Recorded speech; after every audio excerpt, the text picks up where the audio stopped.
Today we're pulling out the stock block 302, taking every good part off of it, putting it on the dart block 302, and building a 1200 horsepower beast. So let's get this motor out and talk about how this new setup's gonna change everything. Did you say you were taking out? Ah, that's hot. Oh, you're gonna take that hose off? Oh, dude, that's dark. Dude, these are gold. That's disgusting. At first, ripping this motor apart was killing me. You're looking at all your hard work and you're just disassembling it. The header bolt choice was a mistake. I should have done Allen's or just maybe a stud. Some people just do the studs. We'll spend half an hour getting this header off. Yeah, for real. But there's just one thing in the back of my mind that I keep saying. 1200 horsepower. Maybe 1500 horsepower. More boost, more power!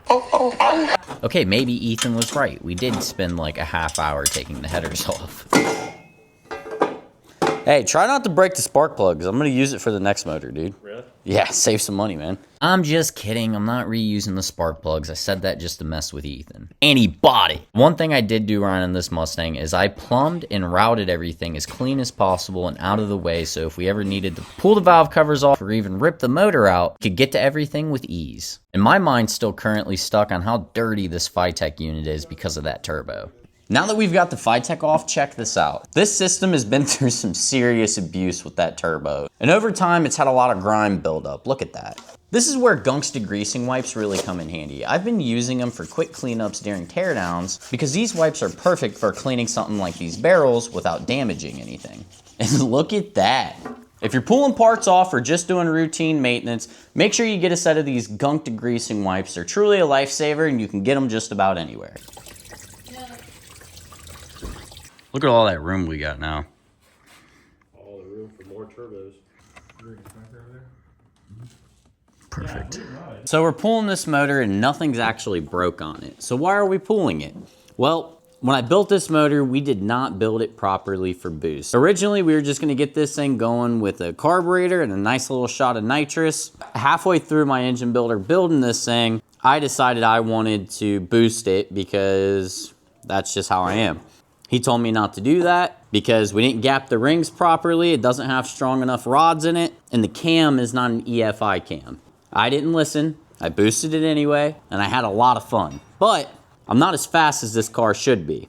So we're getting this engine out, we're taking all the good parts off of it, like the crank, the heads, possibly even the pistons, and we're transferring them all over to a brand new dart block, and then that's gonna allow us to turn the boost up to like 20 to 25 PSI with the same exact setup that we were running before. The only difference between this setup and the last setup is it's not gonna have the limitations of the stock block, and we're putting a turbo 400 with the transbrake. So it'll give it a lot more pep off the line, and we could boost this thing basically to the moon, huh, Ethan? Yeah. Oh, and most importantly, I didn't add a girdle to this. So moral of the story is, start with a dart block, not a factory weak stock 302 block. Put the right cam in it, listen to your engine builder, gap the rings, and then boost this thing to the moon. All right, Ethan, let's pull this engine. Nothing's gonna stand in our way. Oh, I totally forgot about that. What? You gotta take the whole front clip off. Hey man, don't kick that thing outside. It's in our way. All right. I'm almost clear. Looks like everything's disconnected.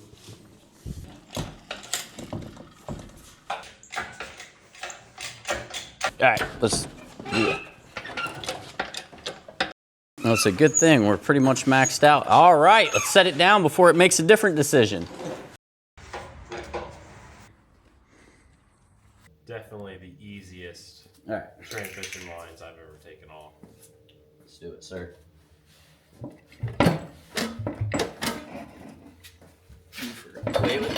Starter's gotta come out. Before we end this video, there's something we need to address. A few days before I was supposed to take the 302 to my engine builder, Bob Jacobs, my dad got a phone call from our friend Jesse, and he told us that Bob had passed away. Obviously, no one was expecting this, and it's taken me about 2-3 weeks to even finish this video because pretty much everything I've said in this video is getting changed now. But it was true at the time of being filmed, so it needs to be finished. Me and Bob planned this build out to a T, and now that he's gone, I'm tasked with finishing this, and I just can't hand it over to someone else to build it for me. It just doesn't feel right because the thing about this was me and Bob were supposed to go through this entire build from a professional standpoint and teach pretty much the internet how to build a high boost race car motor. But now that's switched up and you're stuck with me. So I'm gonna take everything he taught me and we're gonna assemble this, but we're not gonna rip apart the motor that we just took out of the SN95. I'm gonna keep that and we're gonna put it in one of my other projects. I'm not gonna take it apart and I'm gonna put it back to the way that Bob originally built it for. A carburetor and a little bit of nitrous. We'll go over the new details on this build in the next video, but basically, just so I don't leave you in suspense, we're turning this into a 331 stroker. We're probably gonna run AFR heads, Wiseco pistons, boost line rods, and we should get this done in about a month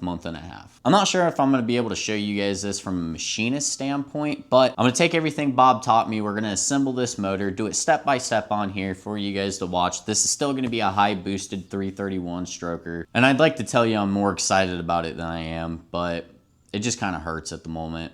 And every time I look at this motor, it's just, I don't know,